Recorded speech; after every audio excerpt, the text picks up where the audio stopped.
Hello, I hope you're having a wonderful day. This is the Deep Violet podcast, and my name is Vittoria.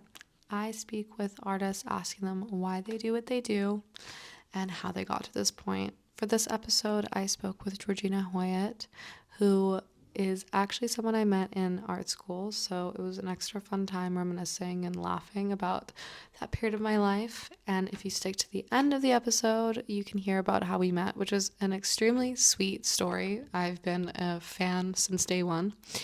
Anyways, a bit about her. She was born in the UK, but shortly after moved to Canada, where she lived for most of her life, aside from a short period of time where she lived in Bermuda, which was an interesting and super random fact about her that I learned.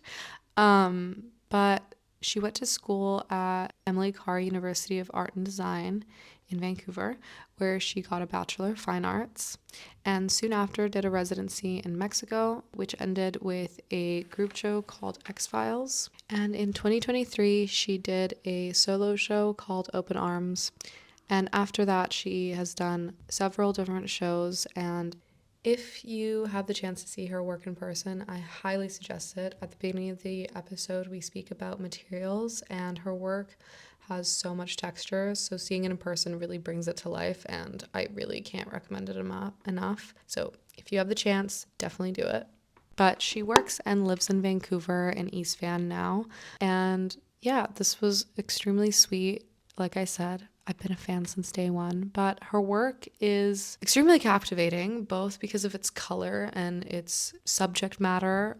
She creates these characters in this mystical world that is twisted and full of fantasy. Her work is just so wonderful, and I had such an amazing time asking her all of these questions and learning more about her and why she makes the work that she does. And I hope you enjoy it as much as I enjoyed filming it. Without further ado, here's Georgina Hawitt. So to get started, to kind of learn more about you and your practice, we have your work behind you, but how would you describe your work visually, like material-wise and subject-wise? Material-wise, as for things I paint on top of, I find a lot of it. Mm-hmm. So things like doors or Love that. concrete slabs that I find in construction zones. Concrete? Concrete, yeah. There's been a few times where I'll find like a piece of concrete like this big, and then I'll like haul it home. How do you paint or haul that? it here. I wish I had an example in here, but I don't. I just like the texture. Like I don't even gesso it. I just like. Oh wow! Do you use oil on it or acrylic? Both. Both. Yeah, acrylic awesome. first and then oil, so it sticks better. Wow. Yeah. Okay, sorry, but back to concrete doors, wood. Mm-hmm. And then just found canvases as well, like from thrift stores and stuff like that. Yeah, it's a real hack. Yeah. And for materials, I'm not super finicky with like what I use Like as paint? as paint, yeah, because I mix so many things. Mhm. And it's really raw kind of. Yeah. So You don't seem to be gessoing. I don't gesso sometimes, which people have a problem with, but I like the way that it looks. I like it too. It has like a softness and the paint absorbs differently, right? Yeah, and I like the sort of juxtaposition between the canvas is soft, but my painting is very aggressive. Yeah. So No, I like that too. yeah. And then recently you've been doing also spray paint, right? Yes. I really like that. And then what other like materials do you use other than like paint? Do you do any like charcoal or Yep, oil stick? stick, oil pastel, charcoal, pencil, spray All paint. the stuff. Yeah. That's everything, awesome. Yeah. Gouache. Wow. Oh, gosh. Do you use that on your canvases? Yeah. Oh, wow. Yeah, I don't follow any rules. I like shouldn't that. have even gone to art school because they were like, you have to do it this way, you have to do it this way. And I was like, Absolutely fine. I'll do the opposite. Yeah. No, but that's good. Maybe it kind of Yeah. like instigated that for you. Yeah. So you're like, what am I supposed to do? Okay, I'll do the opposite. Yeah. Um, Even things like, sorry, no, go ahead. even things like I'm just trying to think if there's staples on the side of these. Yeah, but that's like old school. That's how Yeah. they used to do it. Yeah. They also used to hammer them, which Yeah. looks really cool. But Yeah. that's I just like seeing how Very it's cool. made, you know? I like that too. Yeah. You know how everyone in art school would like tape their edges? Yeah. I hate that. Yeah, I don't I like mean, it perfect. It's fine if you do that. That's totally okay. But personally, like I really, like you said, love the like seeing the process of it, Mhm. especially if like let's say there was like a painting underneath and then you painted on top of it and you get to kind of like see that. you Yeah, know? I do that a lot too. I paint over and over and over. Yeah. It's nice to like bring the energy to the new painting. Yeah. Sometimes that kind of messes me up because the Mhm. energy from the old painting was shit, and then I try to do it again. Yes, that happens to me a lot. It's and I feel weird. a little bit annoyed. Right? Mhm. Yeah, I do that too. So we kind of talked about like your materials in an aesthetic way, but overall or series to series, I don't know, however you do it, do you have like a message that you're trying to give people or like something you want to tell or share? Painting for me is like trying to understand myself a little bit. So what I want others to understand is maybe seeing things like from a lens that is not like beautiful, if that makes sense. Mm-hmm. Yeah. Yeah, so I sort of want others to think about things in ways that like aren't ingrained in us already. If that makes sense. That does make sense. Yeah. And do you think it's kind of like having them being put in your shoes, kind of? Or like in your world? Maybe in my world. I don't think we can ever be in In other shoes. people's shoes, but I like, it's more so maybe I like seeing what people understand my work because it's often completely wrong. And Yeah. I don't need to tell people what it's about. I just like to hear what they think it's about, maybe. Yeah. Yeah. So yeah, maybe I want the viewer to have their own experience with it. Yeah, and I mean, we kind of went over it, but maybe a little bit more in detail. How often do you, when you're making work or starting a series or however you work, do you think about the viewer? That's actually something that I've been trying to get over. Yeah, it's hard, right? Yeah, because I think it's important to make work for yourself, and then opportunities and things come when you make the work for yourself, as opposed to if you have, I found that if I have the viewer in my mind, I'm not making for myself. Yeah, it's Because I'm making what I hope people want to see, or what I think people want to see. So I try not to think about the viewer, is the answer to my question. But you can't. But I can't help it. Yeah. I feel like it's a really, like, especially, well, you know, we've gone to art school, but we're pretty, like, emerging. We're starting off in our career. It's really hard to, like, navigate that balance, right? Mhm. Because you can't be completely blind Yeah. to what you're doing and to who you're showing it to, but you also have to stay super true to yourself. So it's, like, really hard finding, like, that footing. Yeah. And kind of, again, in the same note or same breath, what do you think draws people to your work? Because, you know, you've gotten like pretty good opportunities, you've had like your solo show and stuff, people obviously really love your work, I love your work. What do you think draws people in? Probably before like actually looking hard at the paintings, like color. I use a lot of really bright colors. Yeah. Just maybe superficially the color initially draws people in. But then I think that there's like a lot of layers to look at. Yeah. And you look at it and you're like, whoa, what's that? And then you get a little closer and there's like more, and I layer things. I paint on top of paintings. So they always kind of like shine through. I think maybe what draws people to my paintings is that it's images of maybe people and creatures that we don't see walking on the street. Interesting. Does that make sense? Like, I hope no one looks like that. Yeah, I'd hope not. And I Yeah. hope there aren't any skeletons walking around. Yeah, so kind of. Yeah, kind of creating a world Yeah. and characters. Yeah, I'm interested in like personas and characters for sure. Yeah, that's really. Do you have any recurring personas or Yeah. characters? Really specific, this clown called Ping. I do know the clown. Yeah. I've seen your clown work. Yeah. Yeah. Um, So recurring is definitely clown. Maybe this relates to different questions, but I'll just give go a ahead. brief. Yeah, please. Go ahead. In my mind, there's always like a story, and it's like all my work relates to this clown called Ping. So Interesting. all my work is based off of like Ping's life Oh. from birth to death. which sort of represents myself, I guess. Is it kind of, okay, I can't remember her name now. I'll like put it somewhere.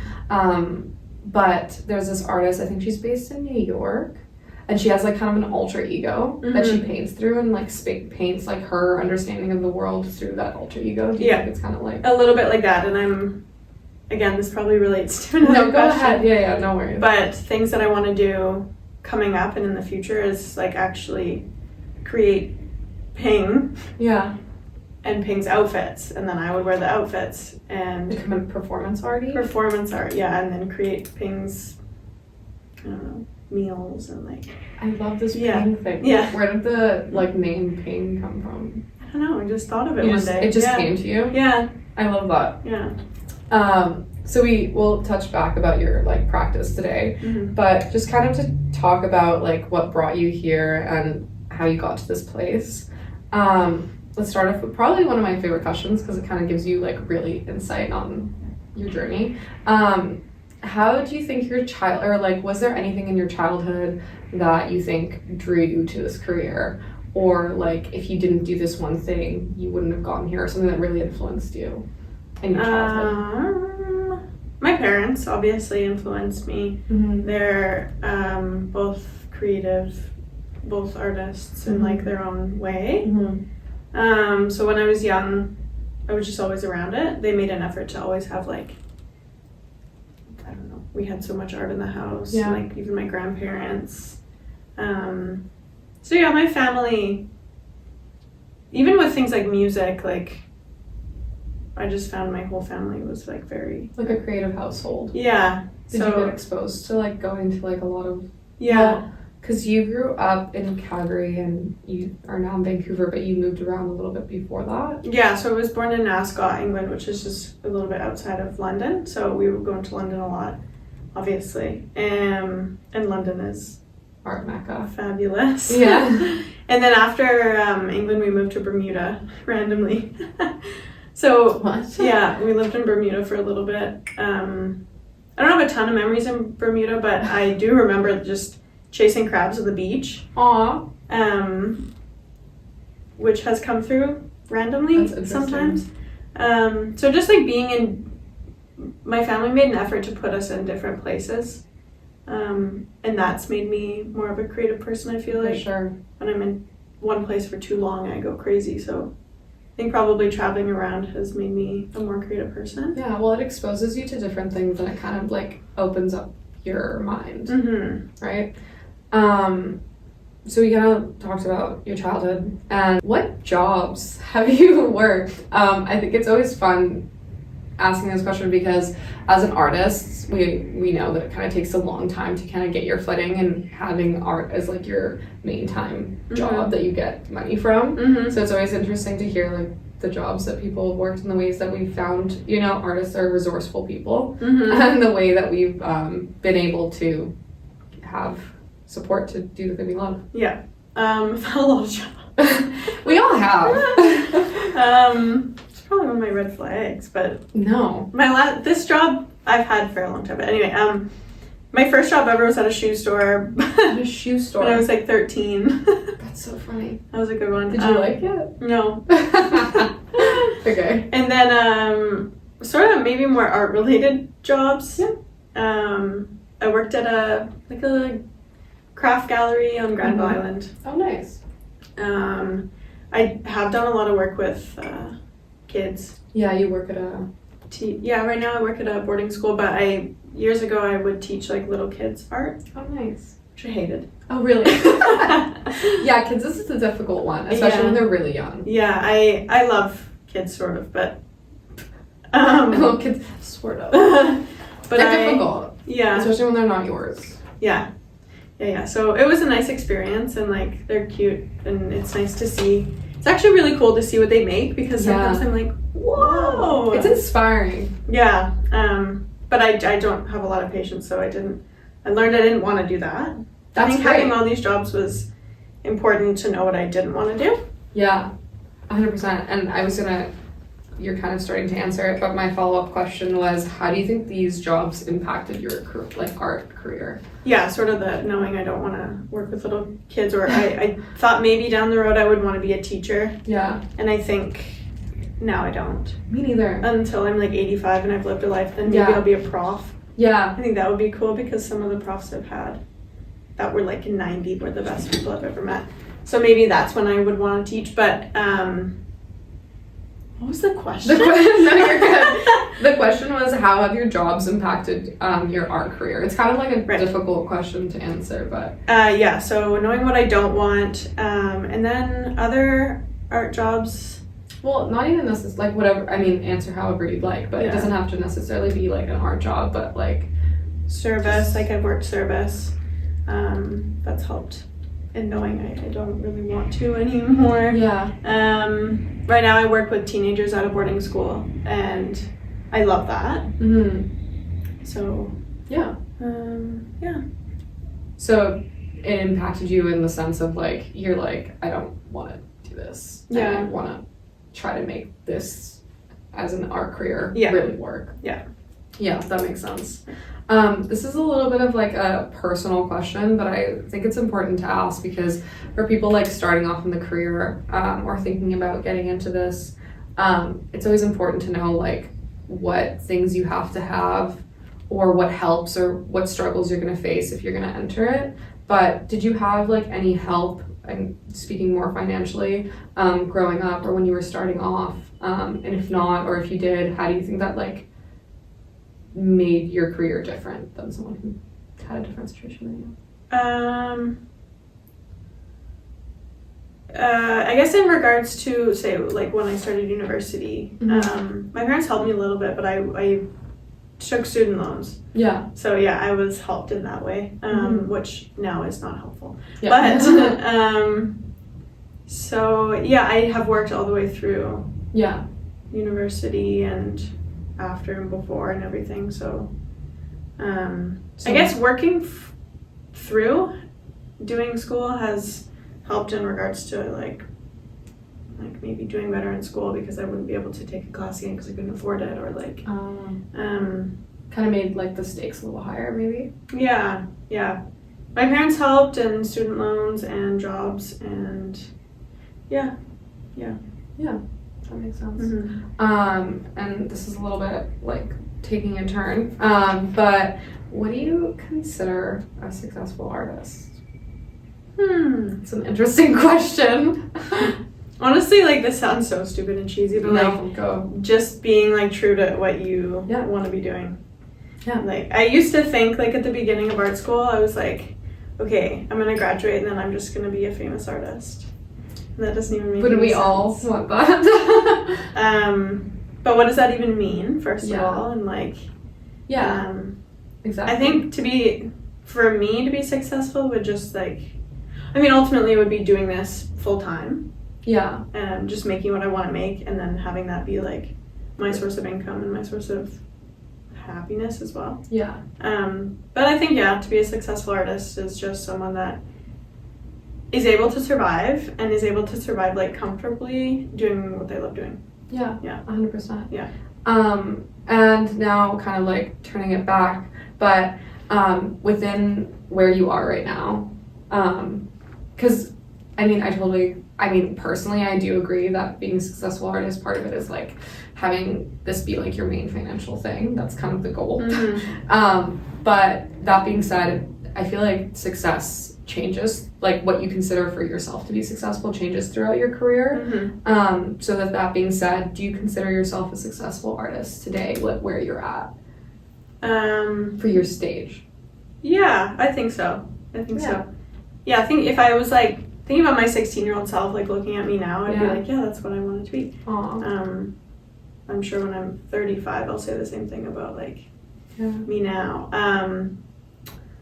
But yeah, I feel successful. Like the thing that probably makes me feel the most successful is being able to like work outside of this country. Oh yeah. And also receiving grants. Yeah. Probably.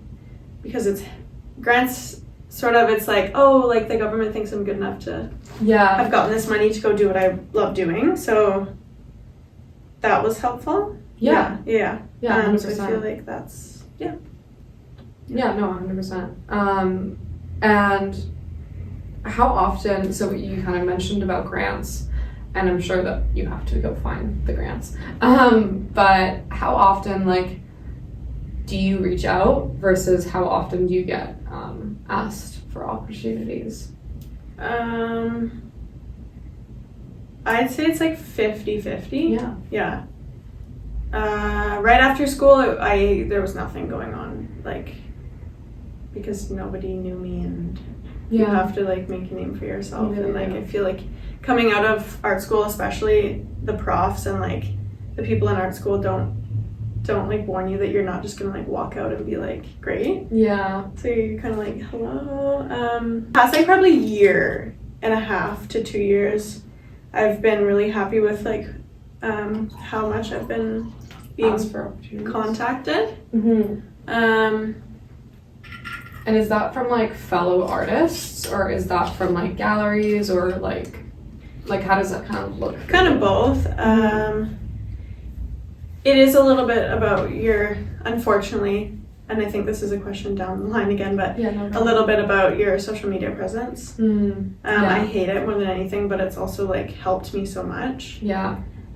So being contacted on like social media because people see your Instagram, things like literally just going into my like local cafe or like local restaurant or whatever, and then I get to talking to the bartender, I get to talking to the people that are there, and then they're like, oh, you're an artist, and then You show them your art. you show them your art, and then that's how I got into like a few of these places. Because you show your work at some cafes and some restaurants. Yeah. But when it comes to like gallery shows, I feel it is the social media presence. Interesting. With the residency, I applied for this residency in Mexico City. Yeah. So that was me reaching out. But I have had a few programs and like residences reach out to me and invite me, which was nice. That's awesome. So Are yeah, they local or? that one was in London, which was very exciting. I have to pay for it, but yeah, I will do it eventually. That's so exciting. Yeah, I'm so happy to hear that. yeah. I guess you kind of answered it, but how's that changed your career? You said like at the beginning, when you first got out, nothing. You really have to like work hard to like, Yeah. you know, make yourself known. It's people don't often think about art as a social career, but oh my god, is it ever social? Like I think 50 or even maybe we'll say 50% of the job is like interacting with people, making people believe in yourself and and getting people like to support you. Which is frustrating a little bit because I think I'm what is it? It would be like a extroverted introvert. Me too. Maybe. Or is it the other way around? But I love being around people and everything, but It takes energy. it takes a lot of energy, and Yeah. like the thing about gallery shows or the thing about trying to convince people that you need to do this for them is it gets really exhausting, and then it takes the love out of it, and then I'm like, wow, do I even believe what I just said? And like, you know. And like I was talking to a friend of mine who's also a painter, and it's also like sometimes you might have to like twist things a little bit when you're pitching it, and like that. Yeah, it's a hard thing to navigate for sure. And then what big opportunities do you think brought you to the point that you're at? Like, you think you have like one show or one person or whatever that kind of like opened up the door for a lot more opportunities for you? In regards to, I'll answer both those. In regards to a person, I had a teacher when I was young. Her name was Patricia Lorty, and she's a really good painter, and like pretty well known in Montreal and Calgary. And I took classes with her, and then she led me into like helping me get into art school. Aww. And then she started hiring me to like assist her with Oh, that's so nice. like her work and camps and stuff like that. So she definitely helped with that. Yeah. Can You asked the question. No, you're good. I like start talking and then I I'm the forget same. why I was talking. This is why I'm the one asking questions and not the one that answering them, because that would not go well. What big opportunities do you think brought you here? Like, Right, okay. So you just answered about a person, Yeah. but is there like a thing that you did that you think really brought you here? yeah, so I'd say Patsy helped me with the journey, and then maybe I think the show in Mexico City was Yeah. like pretty big for me, because I was just showing my work to like a whole different like country. Yeah, 100%. And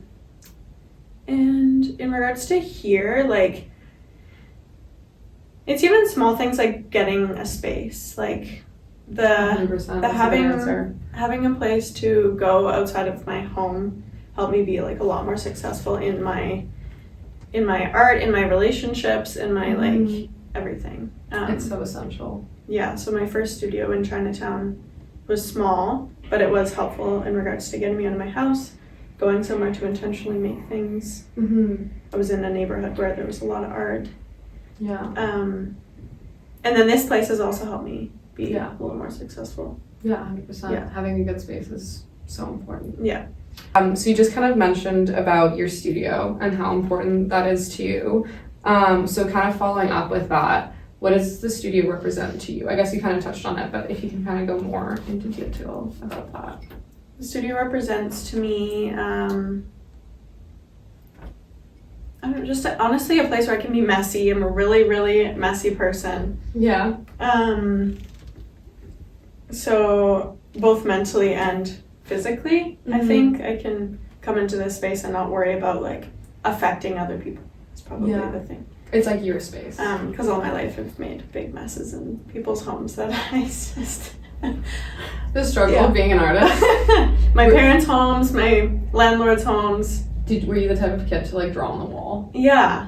My dad actually eventually was like, "Okay, you can have under the sink to draw all over." So he That's made so he cute. made me.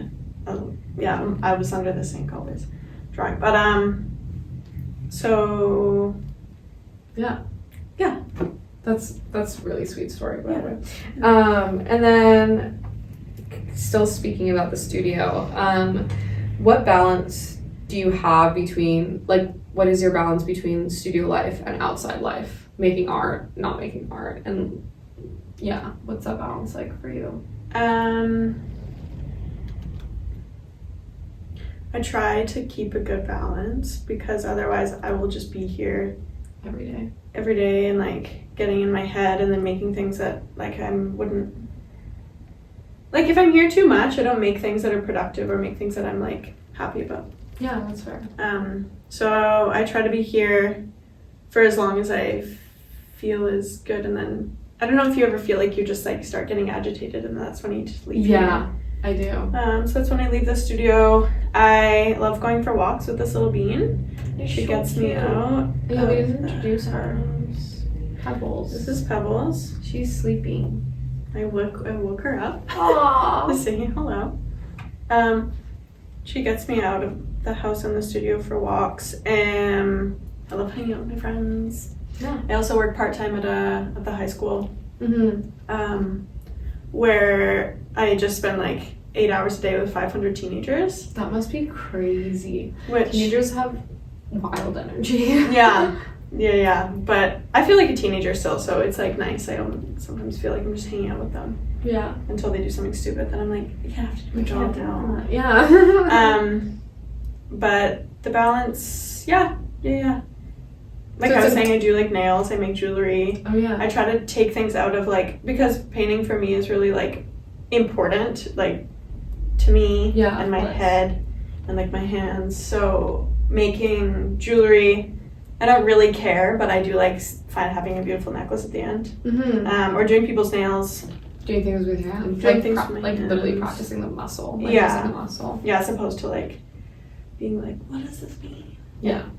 No, I get So I that. try to have a balance between like body, mind, and hands.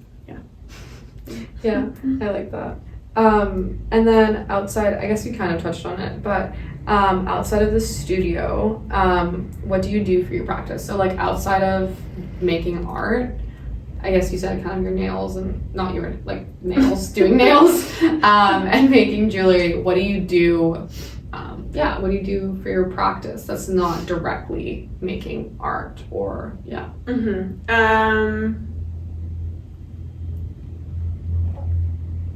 This is a cheat because I saw it on that list, but like therapy. No, oh yeah. Yeah. I did write it in brackets. Yeah, because I'm a little crazy. Yeah. No, but I mean, probably if you weren't, it wouldn't turn out like that. Yeah, so definitely that. I think everybody should do that. You look at me, you're like, no, 100%. I think that, like, I mean, artists are I would say the majority of artists, I don't want to generalize, but the majority of artists, especially like the more traditional mediums, are pretty emotional people. And that's why we have to like spit it on a surface and make something out of it. So therapy is definitely, and I can see that being super important. Yeah. And then other art forms like music and movies and stuff. Like, a lot of my paintings are influenced by my favorite musicians. So definitely like listening to music, or more so like than just listening to music. I love watching interviews with my favorite musicians because it inspires. Yeah, their thinking and stuff. Yeah. So that's probably. What's one of your? This is not on here, but what's one of your favorite musicians? Joni Mitchell. Okay. That's a good one. Yeah. She actually went to ACAD. Did she really? The university that I went to before I went to you started in a school in Alberta, right? Yeah. That's crazy. She went there, and then it was kind of this is off topic, but it was inspiring for me because she was there for 2 years, and then she quit, and she became the most famous like folk singer ever. You're like, this is what's gonna happen. Thanks, Joni, for setting me up for failure. No, I'm kidding, but so yeah, probably her. She's inspired, and she's a painter. She's a really, really good painter. Yeah. So that's cool. And then kind of about like rituals and practice. Do you keep a sketchbook, and how important is that to your practice? Yes, I do, and it's very important because just a way like you don't have to worry about what you're doing in it. You can just like blah. Yeah. It's also important to me because I make books, so you do? It's like do you like make the actual physical book? Yeah, I don't have any in here. They're all at home. But okay. So I like I haven't done it in a little while, but I did it more in school. I would like. Did you take the bookmaking course? Yes, with Cecilia. Oh, that's so cool. I didn't, but I saw that and I really wanted to take it. Yeah, it was she's like, her name was Cecilia. I think so. I have no idea. She was like amazing, and she taught me how to make books. And my dad also makes books. Yeah. Like sews them, so he taught me how. But going back to the sketchbook question, I would make the sketchbook, and then I would fill the sketchbook, and then now I have like 4 of the ones that I made at home on a shelf, and I can go through them. So for like getting my ideas out, but more so it's important to me to have like the archive of moments in my life. I don't know, do you keep a diary? It's one and the same for me. Yeah, I was just about to say, like, I have a really hard time, like, writing and, like, keeping my attention on, like, writing something. Like, if I was to write, like, a diary, it just wouldn't go well. I've tried. But, like, art books are really, like, a moment for me. Like, they're my version of a diary. And it's really special. Do you ever look at them to, like, get inspiration if you're feeling, like, kind of blocked? Yeah. Like, I'll read something that I wrote down, like, 3 years ago, and I'm like, oh no. And then it would like inspire something in my head, and like that's so nice to look hear. back at them. Yeah, I really relate to that. Do you ever make art that's different than your style? I feel like you have a pretty solid like line of like what you make. It's pretty like cohesive, I'd say. Do you ever make work that's like pretty different? And if you do you show it? Do you not show it? Why not? I do, but I think it's sometimes because I don't trust myself, and I'm like, I need a new identity, and I need a new life, and like, so I'm just gonna completely change, and then I'll try to do something different, and I'm like, well, that just doesn't work, so I just go back to like what I'm used to. But a specific example is probably like I got an iPad. And then I started doing like digital art. I tried that. and I wasn't good at it. And then I thought I was at the time, and then I look back at it and I'm like, that's so embarrassing, because now we have a bunch of tattoo artists in here. And like in your studio, yeah, in the studio, and my partner's a tattoo artist, and like they're really, really good at doing things on Procreate. Danny as well. And so I feel like for someone who's like I mean, our art is quite different, but we're both pretty like tactile people. Like texture is super important, and like texture of paint, like trying to translate that inspiration onto like an iPad is so difficult. Yeah. So I use it for different things now. Like of course. Editing. I think it's super useful. Yeah. But it's like really. I mean, I'm sure you could figure it out, but it's hard. Yeah. So. Did you the way I looked at you? This is I don't know. I think this is important to ask because I feel like art is it's an uphill battle, I'd say. Did you ever feel like giving up on art? And if so, what made you stay? Yes, always.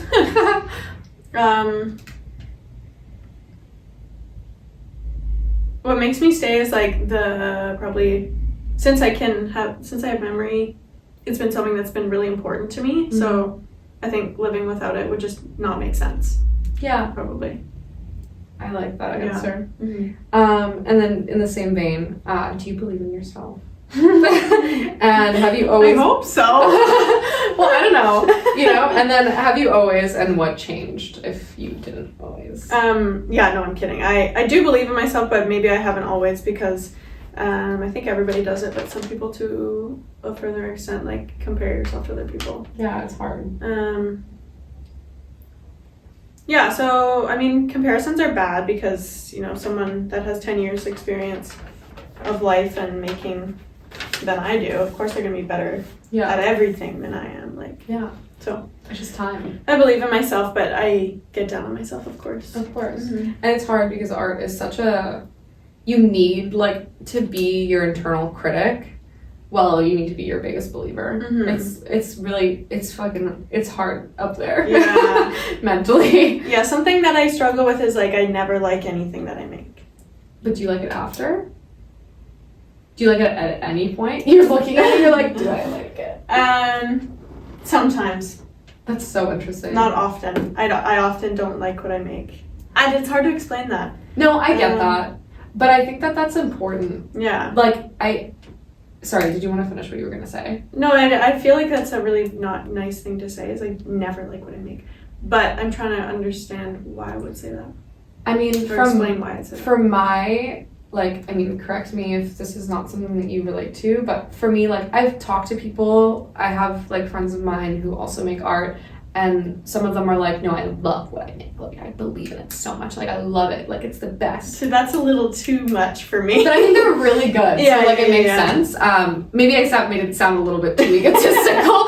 They said it a little bit more, relaxed than that. But I think that for some, it's just the way your brain is wired. And I kind of relate to, what you're saying, where for me, it's more of, a roller coaster. Well, I have, moments where I'm like, this is the best thing that I've ever made, and then I don't look at it for a while, and then I look at it and I'm like, this is the worst thing I've ever made, and then I don't look at it for a year or 2 years, and then I'm like, that was so good.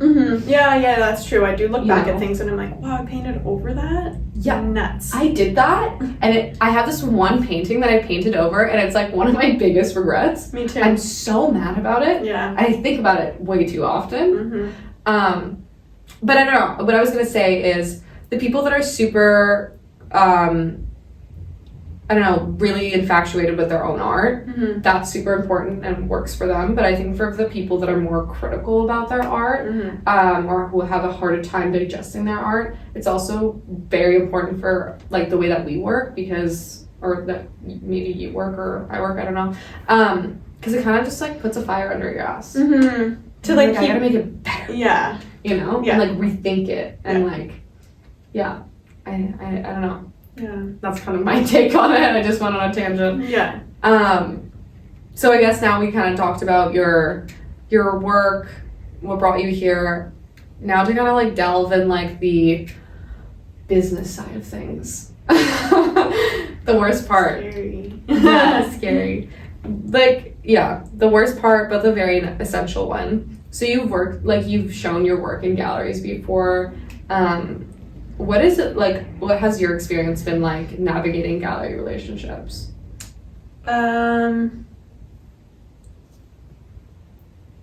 Let's see. So maybe this is specific to Vancouver. Oh, no, go ahead. Talking about Vancouver's galleries, at least the galleries that I've been in. Mm-hmm. I think like the we all want to be in like Katrina Jeffries or whatever. We do. We all want to be there, but we all can't be there. So things like Slice of Life. Did you have a show there? Yeah. Yeah. Yeah. I've had a few shows at Slice of Life, and I think the thing about Vancouver galleries that are maybe more accessible to emerging artists like us is that they're a little more commercial, and they want you to be making like accessible work. Yeah. So accessible when it comes to like prices, accessible when it comes to like visual, like the images that you create. So I've had a little bit of a hard time when it comes to that. Interesting. Because I don't want to make directed work. Yeah, I don't want to make work that I think will sell, because I'm not in this to sell things. Yeah. I don't want to make prints of my work because I think that's, how are you going to see that it's important. How are you going to see that there's a nail in there in a print, or like, yeah. Yeah. And then because I don't want to sell prints, and because this took me 3 hours or 4 hours or 5 hours or 10 hours, I need to charge more for it. Therefore, it's not as accessible. Yeah. So I think the thing about the galleries that I've been working with is that they want commercial and they want accessible, and that's not what I make. But the galleries that I would like to be in that are less like that are bigger galleries like Ketchum and Jeffries, and I'm just not there. Yeah. So that's been my maybe struggle with galleries here. Yeah. But I'm not losing hope. No. 100%. I was just about to say, I feel like being in this career, part of it is just doing your time. You just gotta do your time. Yeah. You just gotta do enough work until people are like, oh, they're still doing it. Yeah, like, and let's just give them, let's put them in here now. Yeah. Yeah. It's definitely a hard thing to navigate galleries, and especially in Vancouver. It's hard in Vancouver. Yeah, I find like other places I've been, maybe it's a Canadian thing or a North American thing more so, is when you go outside of the country, it seems more doable to be an artist than just be an artist. Yeah. You go to Europe, or you go to, even in Mexico City, I was like, yeah, you could just Mexico City is really good. It's huge, and there's so many artists there, and I met like so many amazing people in such a short time that when I came back to Vancouver, I was like, wow, it's taken me 7 years to meet that mass amount of people. So not to be negative about Vancouver, it's done lots for me, but I find the pace slower. Yeah.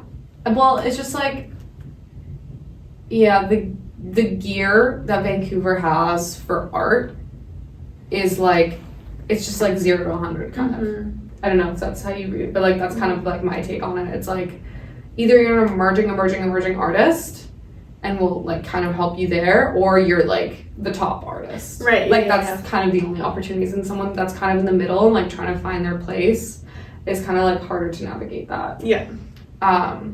Yeah. But you do it. Yeah. I think patience is the most like important thing. It really is part of the job. Which is something I don't have. I'm sure you do, because you're doing it. And then we kind of talked about like success and what success means to you. What do you think, and this is kind of hard to answer, but what do you think galleries consider a successful artist? That's a hard one. I think, that was a great brain processing sound. Yeah.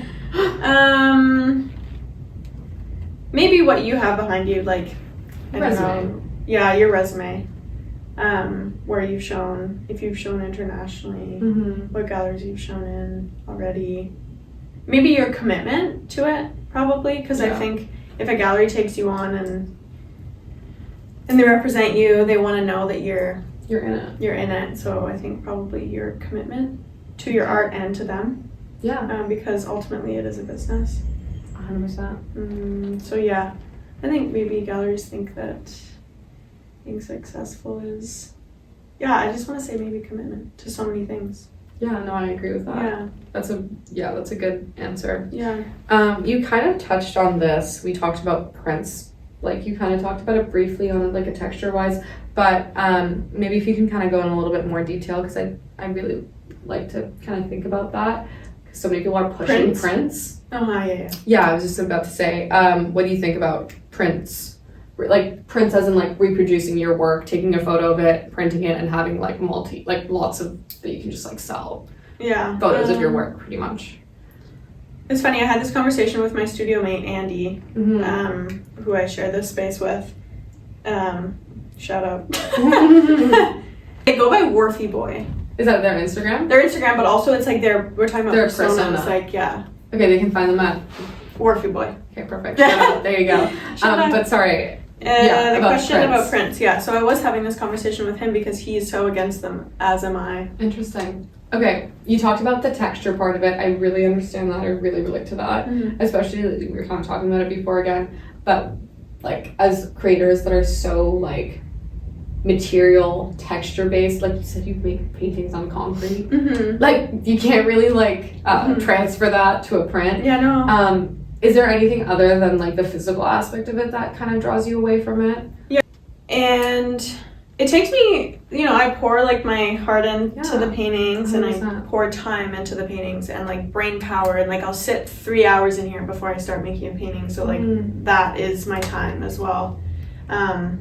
So to sort of mass produce that is a little bit disheartening.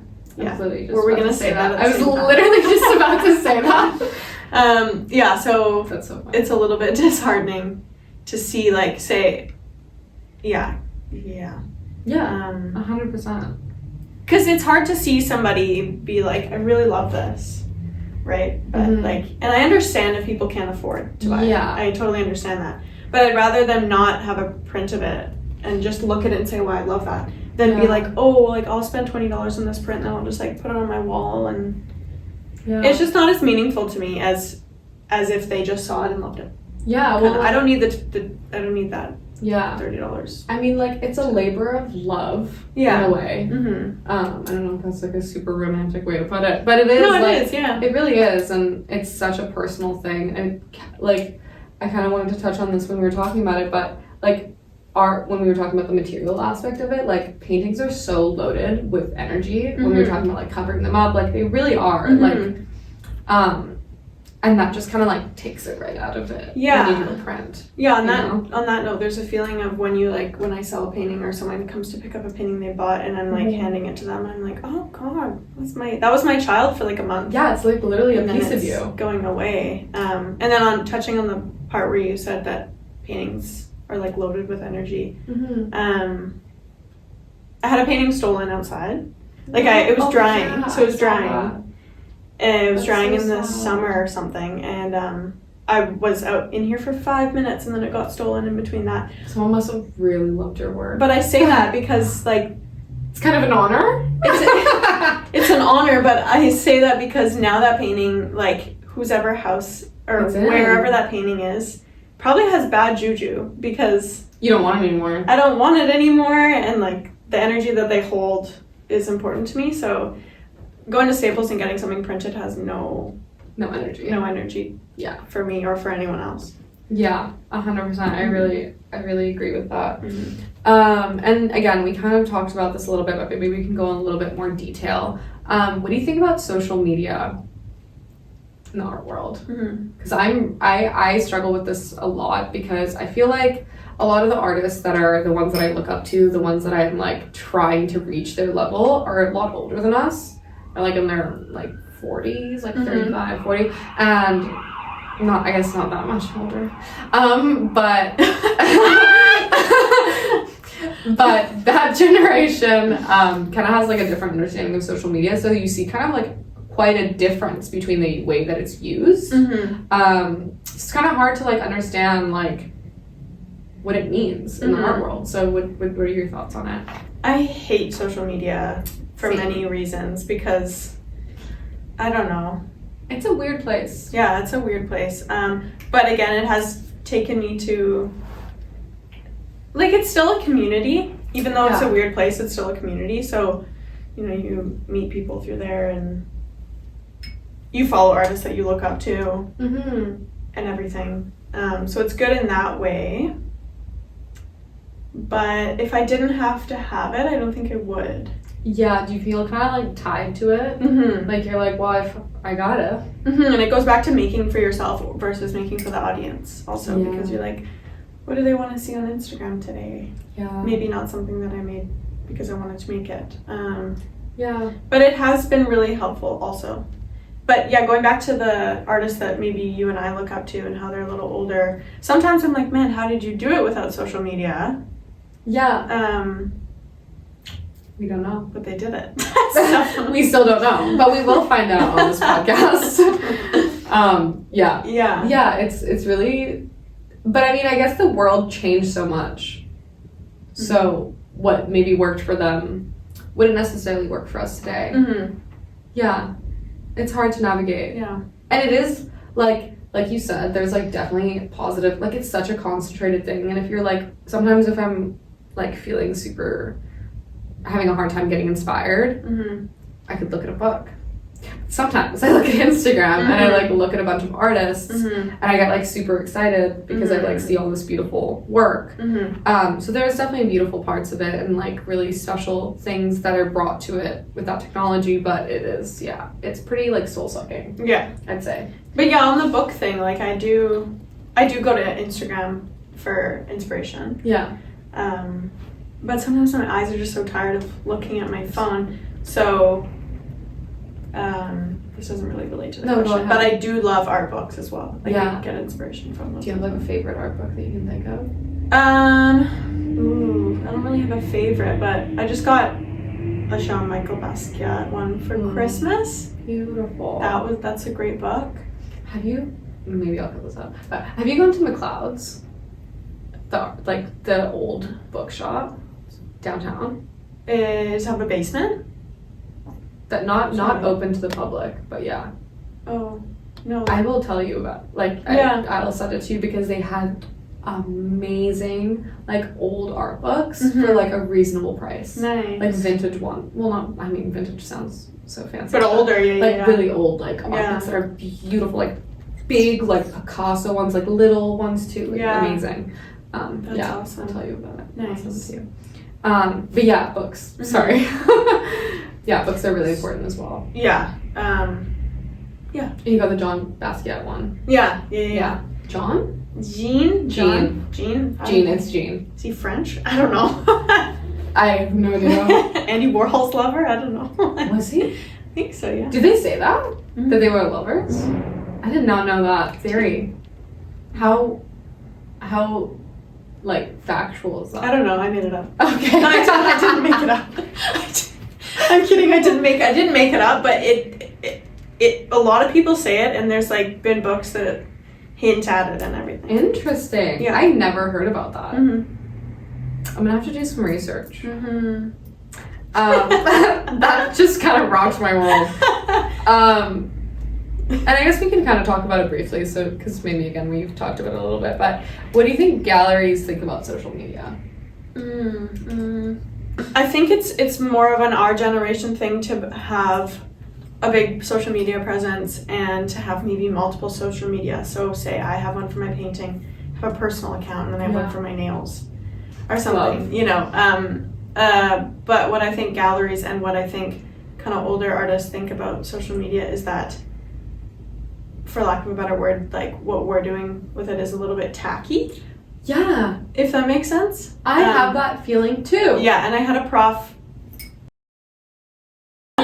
say that she didn't say directly to me or directly to anybody in the class, but when she was talking, when she was talking, she made a comment about how it's not overly artistic or not overly like tacky it is overly tacky Yeah. to do that.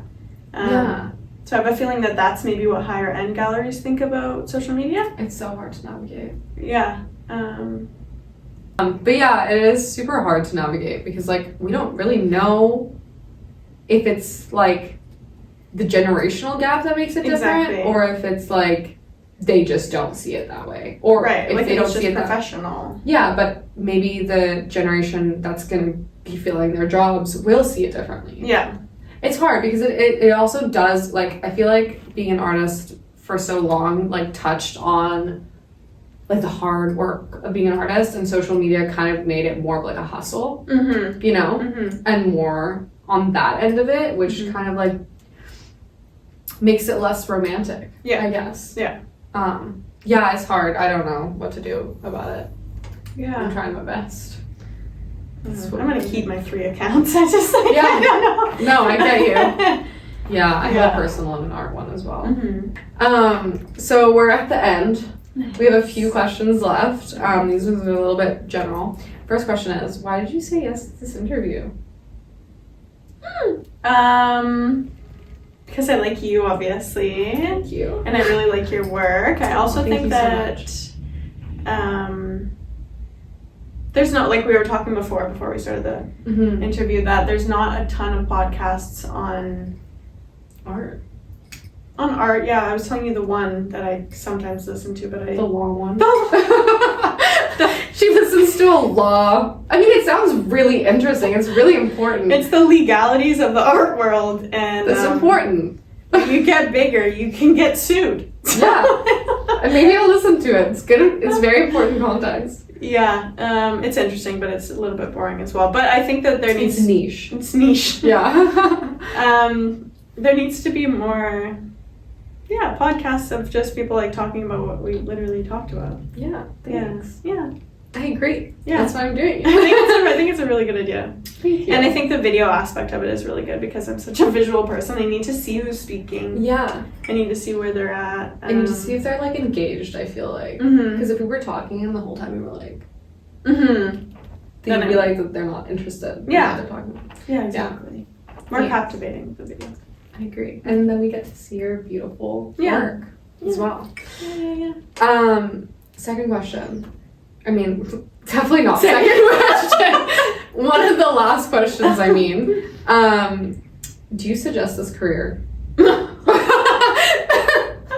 The initial. Yes, of course. You do? Yeah. Oh, that makes me happy. Yeah. Yeah. Yeah, I mean, when I graduated high school and I was like, I'm gonna go to art school, my parents were a little bit like, oh, what the fuck are you doing? Great. But they were also very supportive because, like, they'd rather see me do something I like doing than just become a workhorse. So I would Yeah. definitely suggest it. It's hard, but it's rewarding. Yeah, it's like one of those things where if you go to school to become an engineer, like, you get the tools to become an engineer and then that's what you do. Mm-hmm. Whereas, like, we come up with the ideas and then we have to execute the ideas and we have to explain why we made what we made. So I find it more of like I don't know if I would call myself in like a career stage of it yet. I think so. Maybe, but I think so. it's more so like creating your own career than being taught how to do something and then doing it the rest of your life. Yeah. Is what I think. So I would definitely like suggest it to people if you are good at working hard and coming up with your own ideas. Yeah. Mm-hmm. It's a lot of explaining. Yeah, which is something that I've never thought I was good at doing.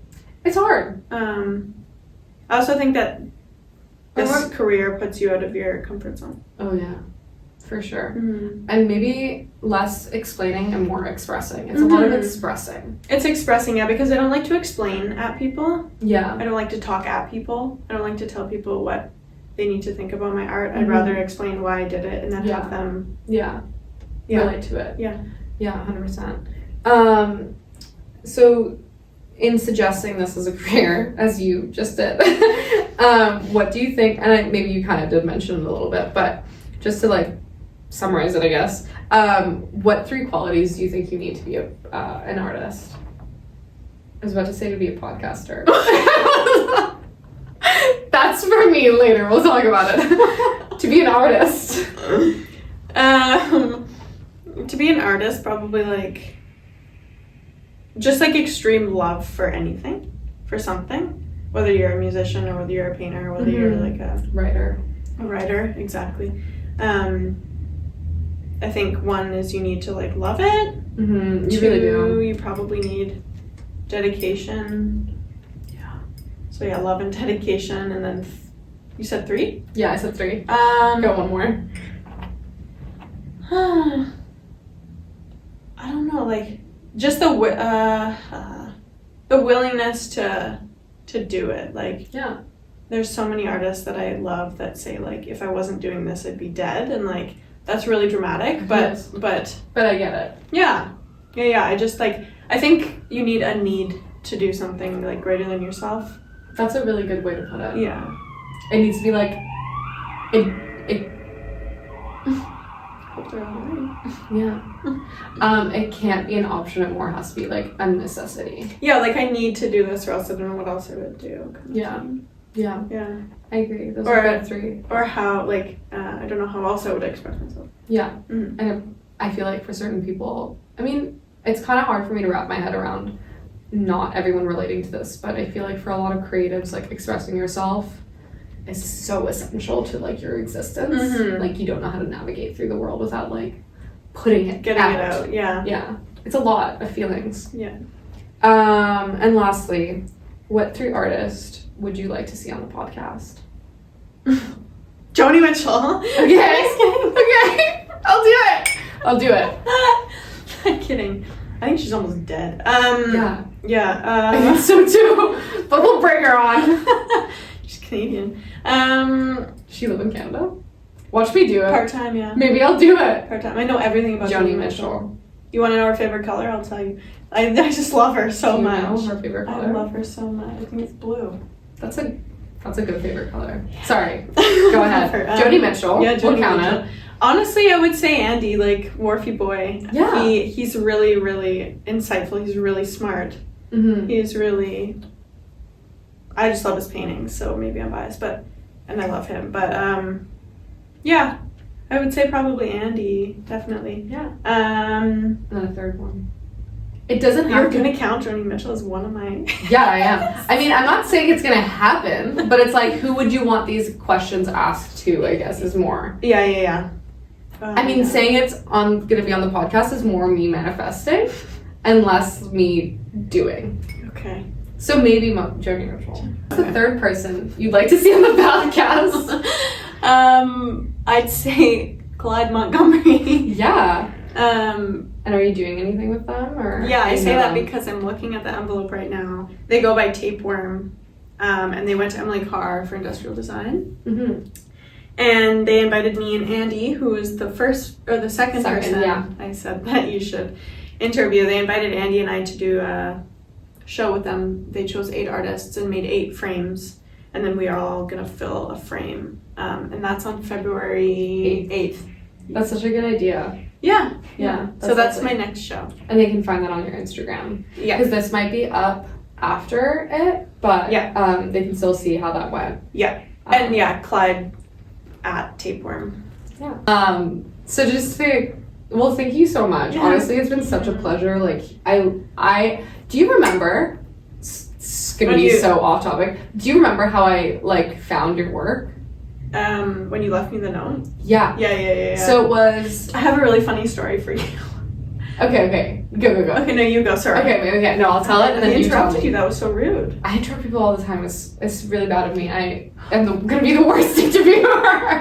I'm gonna be interrupting people the whole time. So don't worry. No, okay. So I was in my like 3rd year, and you were a year above me. We both went to Emily Carr. And I was like walking through the grad, or not the grad. Yeah. The 4th floor painting. The 4th floor painting. They had like a section where they had their own studios.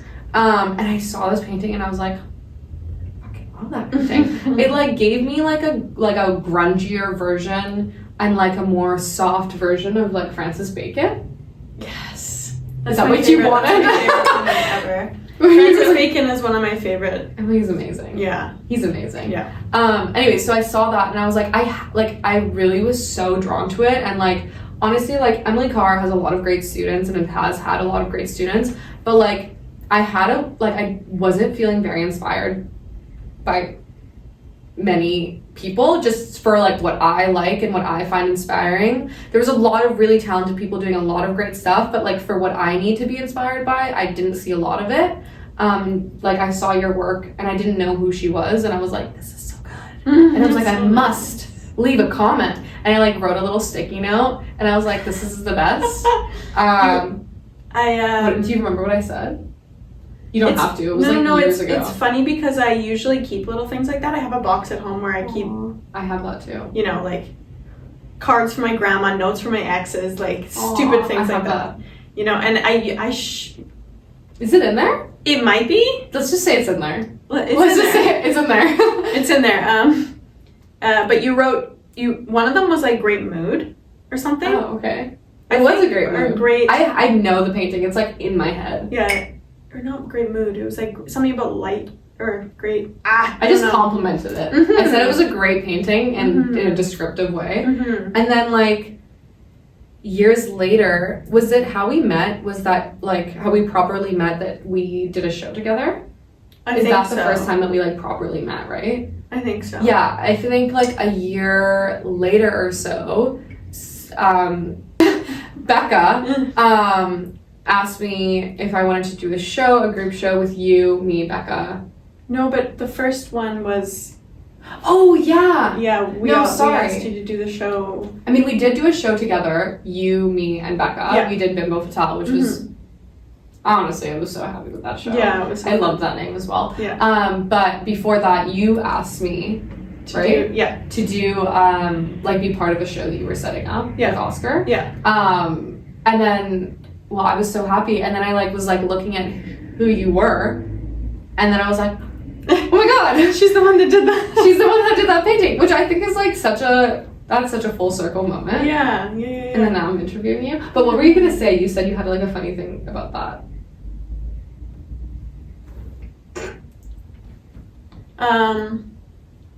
What the hell was I gonna say? I don't know. About the note? Me leaving the note? Oh, I was explaining this to my mom the other day because she always sends me things on Instagram. Like my mom is my biggest like reel sender. Instagram. My mom hasn't gotten reels yet. If she did, that would be her. Yeah, please. If she did, she would be. She sends me a lot of emails and WhatsApps. Yeah. About like meditation retreats and stuff. My mom sends me meditations too. It's really funny. So it's funny. a long thing. So yeah, the other day my mom, she's like sending me a bunch of reels, and then she sends me one of your videos. Of mine? One of your videos. Ah. Because that makes me so excited. She's always watching reels of artists specifically speaking in their videos because she thinks that I should do that. And I'm like, Mom, I hate my voice. My voice is stupid. I'm not going to do that. It's really hard to do. Yeah, it's really, really hard. And it's horrible. I don't know if, I don't think my... You have a great voice. Thanks, but I don't know. I mean, you have a great voice. Thank you. But anyway, so she sends me all these videos of artists talking, and she's like, look at this girl's work. Look at this girl talking over her videos. Aww. And I was like, Mom, that's so cute. Like, I went to school with her, and you did a show together. I just like listed a bunch of things that we did. And she was like, "Oh no way!" Yeah, that's so sweet. That makes me so. Aww. Yeah, isn't that cute? Makes me really happy. And I told her the story of the note. Yeah, the note. Aww. Yeah. I'm so glad I actually this is maybe not, but I was like, oh my god, she left me a note in my studio one day, and then. Before Oscar and I started seeing each other, you had like a brief thing with Oscar. It was before I went to Dublin. Yeah. So I was like, Mom, this is so funny because it is so weird. I was like, she left me a note in my. That was before I had seen Oscar. Yeah. You left me the note. Can you imagine if it was while I was? I mean, I guess you did again. But you wouldn't have known. I wouldn't have known that you guys were in the future gonna see each other. Or did I wouldn't have. Yeah. Anyways, you were saying. But I like listed all these things, and she was like, how did she come up on my page? And I was like, I don't know, but she's awesome. Anyway. That's so cool. Okay, I was saying the Oscar thing because I was like, somebody left me a note in my Studio. and it was before I knew who it was. And I was like, I think it's this girl. And then he was like, oh yeah, I used to see her for a little bit. That's so and I was like, funny. what is going on? And then we did a show together. And we now did a you're- show, yeah. You're the first person that I do an interview with. Yeah. Which I love. Wait, cheers. Cheers! That's so full circle. Right? Yeah. So. Yeah, that's really crazy. Mm-hmm. But I was gonna say something and it's completely left my mind. What was I gonna say?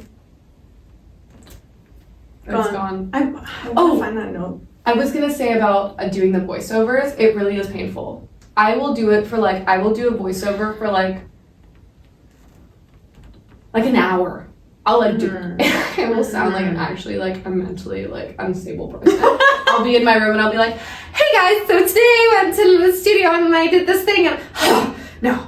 Hey guys, so today I went to this 10 times over and over and over again you literally just have to pull the band-aid because I have noticed that it gets more because people like to be talked at, I guess.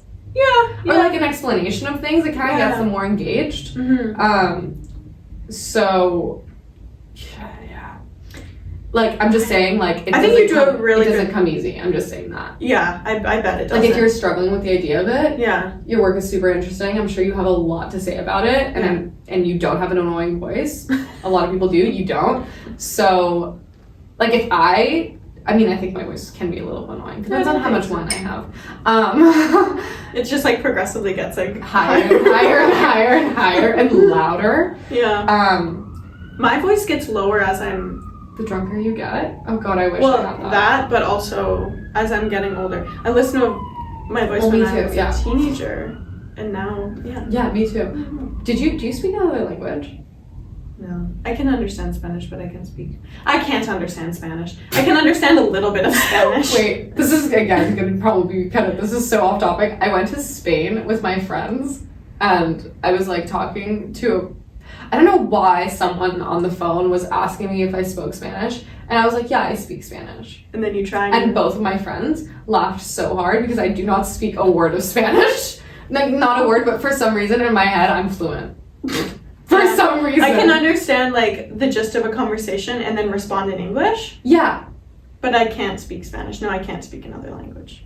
The answer is no. I wish I could. Okay. Yeah. I was gonna ask because for me, when I speak Italian, my voice lowers Oh yeah, that's a lot. Yeah, that happens. It's so weird. When I hear I have a lot of friends, Mexican friends, and they speak English and their voice is here. Why? And then they speak Spanish and all of a sudden their voice is right here, and I'm like, why? I don't What know. is that? I don't know. I think in English it's more nasal. Nasal? Nasal. I guess. And then when you speak Spanish, it's more guttural. Throat, maybe? Throative? That's a word. I don't know. Anyway. That's Science. interesting. I'm not a Thing. scientist. We'll look at that research later. Anyways, to end off, now that we've gone on a huge tangent, to finish off, do you have anything that you want to promote? Where can people find you? My Instagram, my art Instagram name is Psychic Papaya. Love it. I love that name. Psychic Papaya. And I work out of here, which is called Blue Side Studios. That's a good name. Blue Side Studios, it's would the word be homage to Mac Miller? Oh, it is that, but I think that is the word. Homage? I think so. Yeah, we were all it was specifically Oscar, Andy, and I, we were listening to Mac Miller one day. Aww. And we were this guy's dead. God, I talk about death a lot. Do you? This guy's dead, yeah, I do. Anyway, Mac Miller's dead. I'm gonna take note of that. But maybe you do. I do. Yeah. Anyway. I mean, you say that as you're behind a skeleton. Yeah. The anyway, the name. I think his album was Blue Slide Park. Oh, that's a good name. So we were blue. We all like the color blue. Good color. Blue Side Studios. Joni Mitchell's favorite color. Joni Mitchell. She has an album called Blue. Blue's You'll the learn best. that when you interview her. Yes. Soon, coming up. Stay posted. So yeah, you can find me at Blue Side Studios and at Psychic Papaya, and We're gonna have a... yeah, we're located at Hastings and Nanaimo and East Van. We're gonna have I don't know, we're planning on these events. Dates are not completely set in stone yet, but we do want to start having gallery shows and flash days. Yeah. And then they can find it through your Instagram. Yeah. Beautiful. Yeah. Okay. This was so fun. Yeah. Thank you so much. Yay! That's a wrap, as they would say it. That's a wrap. That is a wrap. That's a wrap. That was so good. Thanks for asking me. Oh my gosh, of course. You were like...